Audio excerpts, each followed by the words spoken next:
Hey, welcome back to Dragonborn Industries. We're going to be doing a quick unboxing of this, the Epic Encounters Camp of the Bandit Twins from Steam Forge Games. So, I've taken off the wrapper already, but let's take a look inside at what we get.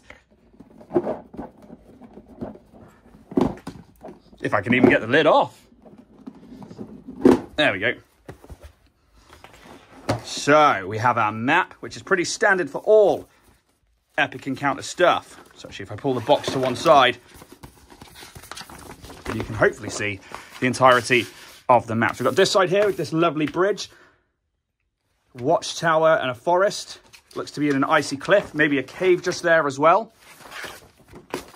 And on this side, we've got a frozen waterfall and we've got an encampment.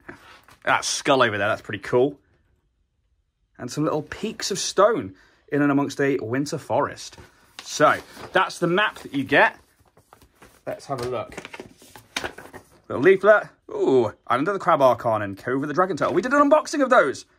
I don't have the Ghoulkin and I don't have the Corpse Crawler, so I'll have to get hold of those at some point. And this is the booklet. So what you get inside, you get the two villain twins, bandit princes, the two bandit archer on mountain goats, two bandit lancer on mountain goats, 4 regular bandits. It's pretty cool. I like their shields and their short swords. 2 bandit elementalists. Wow. 4 bandit bolt throwers. And the 2 earth elementals. I really like these. That's a very, very cool way of doing an earth elemental. And I really like that runic stone being held up by the chain. So I'm looking forward to diving into that. Miniature. You've got the adventure overview, hooks, the hunt, places between the pillars, stats, bandits, bandit bolt throwers. Yes, that's all the stats down there for everybody else before starting. So this looks like it's going to be... Oh, so you can play it across many different levels. So if it's lower levels 1 to 4, difficulty checks are 12, damage level D4, mid levels 5 to 10, DC 14s and D8s, and higher levels 10 plus is DC 18s and D10s. Nice. Gives you a bit about the adventure. Because it's an encounter in a box, it's not just a combat. It also gives you a little bit to go on and plot hooks and stuff like that, which is really cool. So there are at least 6 over here, which are... I've not had the chance to read yet, but let's do one of them. The villain twins are some sort of avatar of the bandit, a manifestation of all the lust and greed of those who earn their living by preying on others. They are immortal. Destroy them and they simply return, perhaps in a different nation or with another face, but still with the same craving for gold and blood. So that's pretty cool. It means you can like replay this particular set over and over again, or you could drop it into a campaign as a plot hook.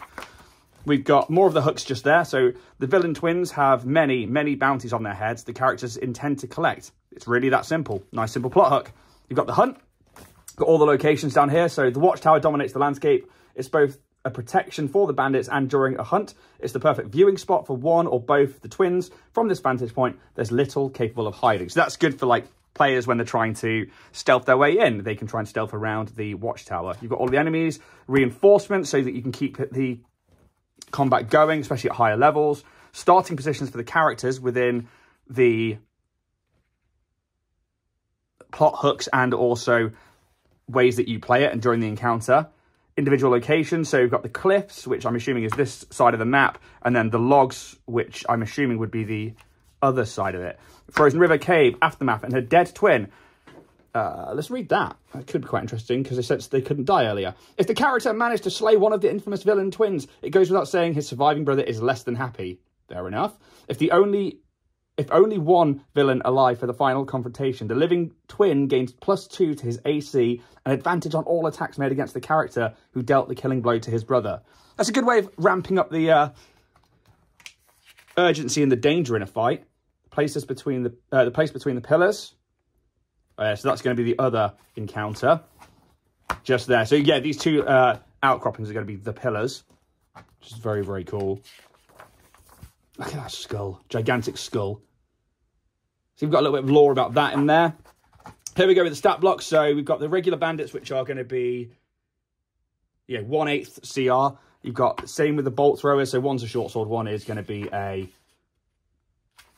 crossbow goat mount. So one's on an actual mount. Bandit elementalist. They've got spells, which is what we like. So acid splash, acid arrow, meld into stone, conjure minor elementals, and conjure elemental. That's pretty beastie, to be honest. There it is. Look at that. That's some pretty cool artwork. It's a very cool Earth Elemental. There are the Villain Twins Bandit Princes. And that's all of that. It's really fun. I got to meet Rich August the other day. It was really nice. Look at that, all the guys at Steamforge. And there you go. So that's what's in the booklet as a brief overview, and look, all the minis on the back there. But let's have a look at what we've all come for, which is the minis. It's going to be a bit noisy. So the thing I'm most interested in is these down here. That's insane. I think that's going to be relatively easy to paint too. I think if we go through a lot of stones, maybe a bit of green, maybe some blue on the rune and some metal on those chains. I know that I got this because we're doing a epic brush off with Band of Badgers tomorrow night. So that will be the 9th of December. The same sculpt on that one. And I'll probably choose that one to paint up. There's the Lancer on the goat. That's a pretty beefy goat. So you get 2 of those, 2 with the bows. Very well detailed. Really solid plastic as well.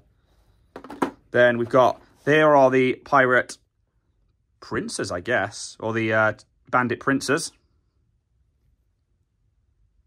Really like that coat. Very, very cool. I think they are the same sculpt though. Which makes sense for twins. So that's absolutely fair enough. These are the regular bandits. There's 4 of those.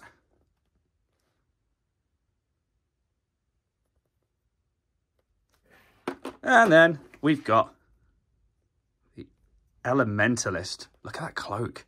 All that fur. We've got the same rune that's in the Elementals down below. Got these lovely horns, big bushy beard. Very, very cool. And these are the Bolt Throwers. My phone decides to catch up. There we go. There you go. That is everything that you get inside the Epic Encounters from Steamforge Games, Camp of the Bandit Twins. Hope you all have a good day. I'm going to get these primed up because I'm painting them live tomorrow night on Band of Badgers. So please go check out Steamforge Games and Epic Encounters, and may the dice gods be ever in your favour.